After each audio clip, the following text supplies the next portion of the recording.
Hey guys, welcome to StraightTalk.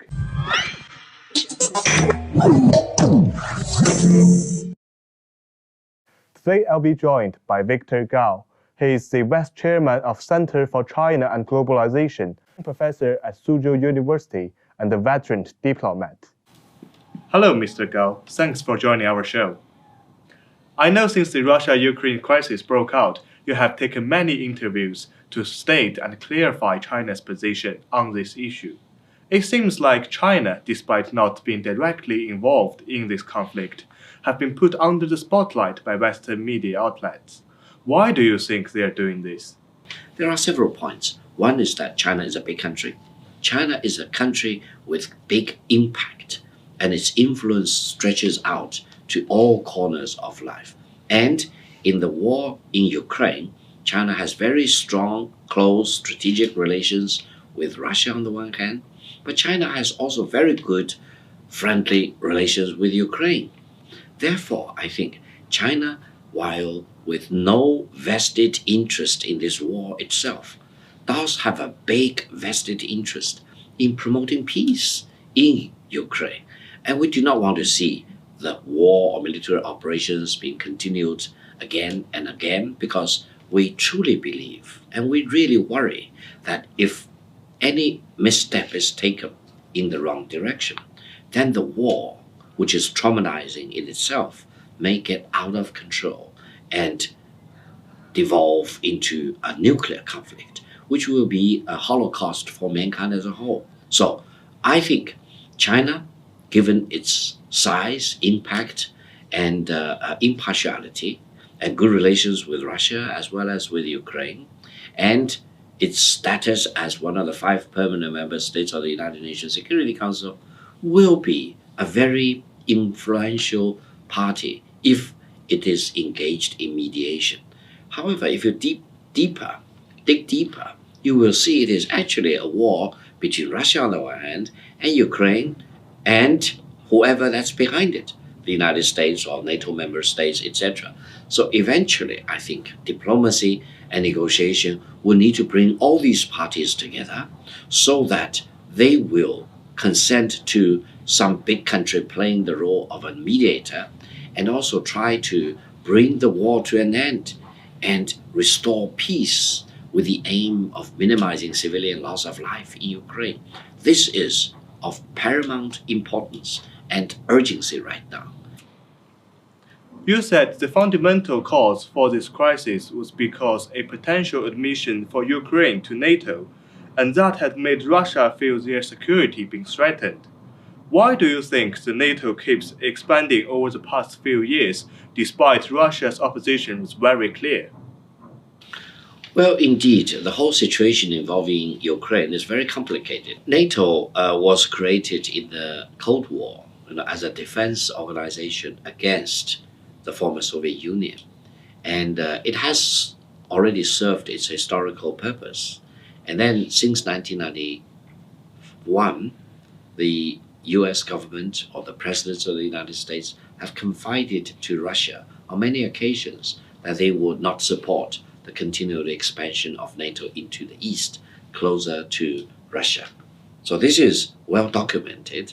However, we know that ever since 1991, NATO expanded 5 times, recruiting more and more member states into NATO.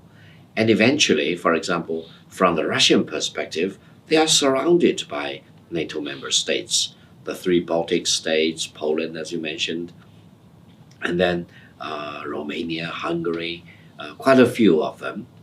And they do not feel safe. And they believe that the continued expansion of NATO is in violation of the US commitment to Russia. Now, many people in the West probably will refuse to even listen to this. Why? They say, well, Ukraine is an independent country. Ukraine is entitled to do whatever that is allowed of Ukraine. They can pick and choose whichever organization they want to join. Yes and no.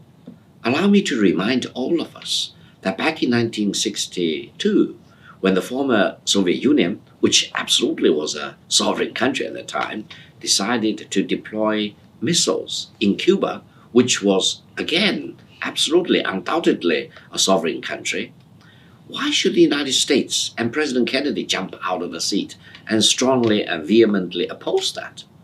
President Kennedy insisted, even at the risk of a nuclear war between the United States and the former Soviet Union. And why President Kennedy has been ranked one of the greatest presidents in US history? Because he refused to give in. He stood firm on his ground.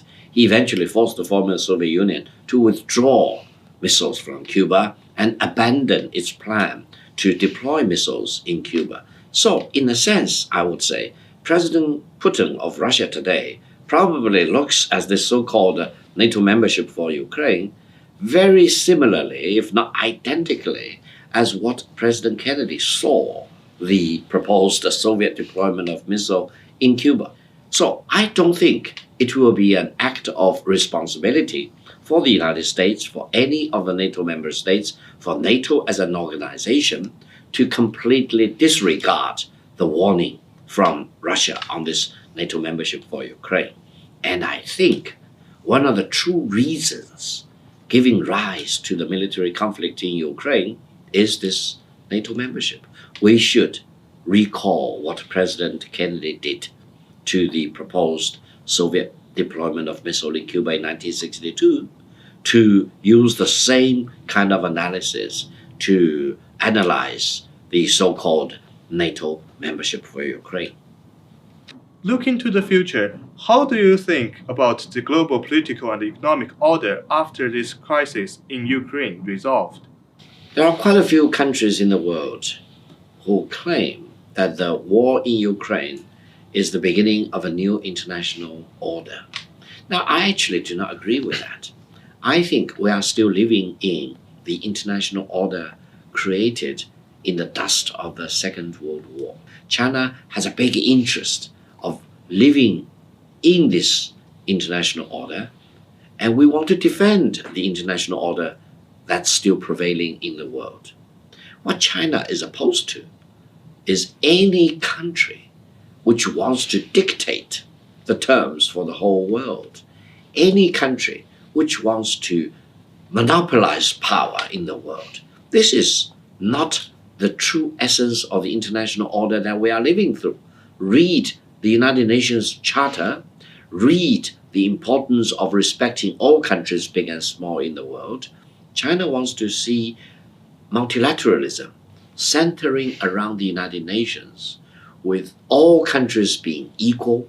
All countries can have their say on any international issues, for example, rather than, for example, certain country lecturing others, imposing upon them their values, or holding themselves out as a god or the god, for example, and try to claim that they possess the truth, the total truth, the nothing but the truth.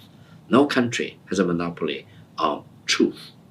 No country has a monopoly on democracy. And no country can really hold itself out as a true representative of the whole world.